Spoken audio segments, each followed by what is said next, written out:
Bonjour, maintenant nous allons vous présenter une nouvelle fonctionnalité également du Binote, donc dans son mode autonome, mais là pour que les voyants puissent suivre ce qui se passe sur mon afficheur braille, on a mis également le suivi sur BeView sur un PC. Mais évidemment on peut s'en servir en autonome.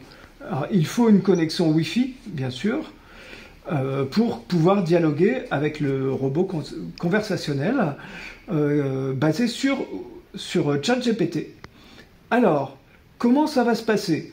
ChatGPT, donc, c'est de l'intelligence artificielle, c'est-à-dire que vous allez pouvoir lui parler de façon naturelle, et plus vous pouvez poser au départ une question relativement basique, et puis au fur et à mesure, vous pouvez affiner cette question en fonction de si ce qu'il vous a répondu vous convient, etc., si vous voulez des précisions.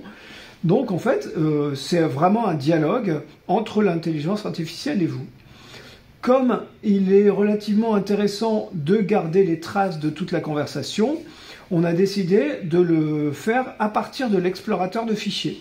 Donc dans mon menu principal, là actuellement il me dit que je suis connecté à NVDA et que je suis connecté à BeView, et je peux aller dans l'explorateur. Donc je clique sur l'explorateur et je fais menu, fichier, nouveau.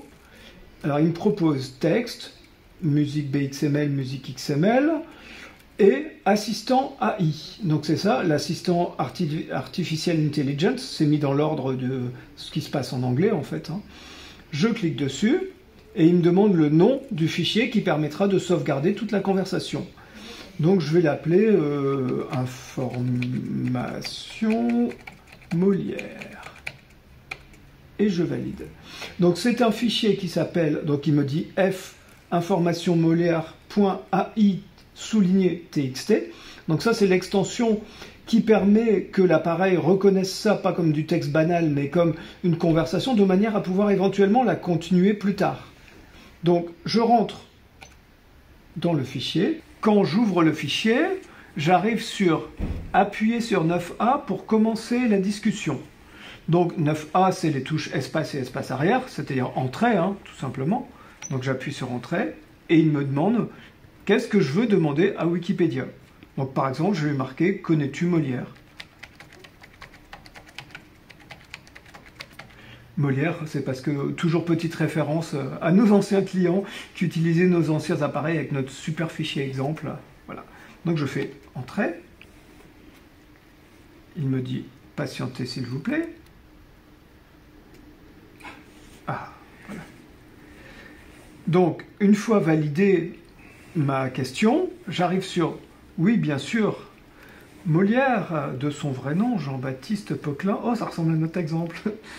Donc, est un dramaturge et comédien français, né en, j'ai été trop vite, 1622, et mort en 1673. Donc, il me donne déjà certaines informations, et après, donc je peux continuer à lire tout ce qu'il me dit. Me dit-il beaucoup de choses? Oui, déjà, pas mal. Et, ah oui, ça continue. Et si je veux qu'il me donne ses œuvres aborde souvent. Donc, si je veux par exemple lui demander qu'il me donne une liste de ses œuvres les plus connues, je refais entrée. Voilà, elle dit peux-tu me donner, j'ai écrit ses œuvres principales.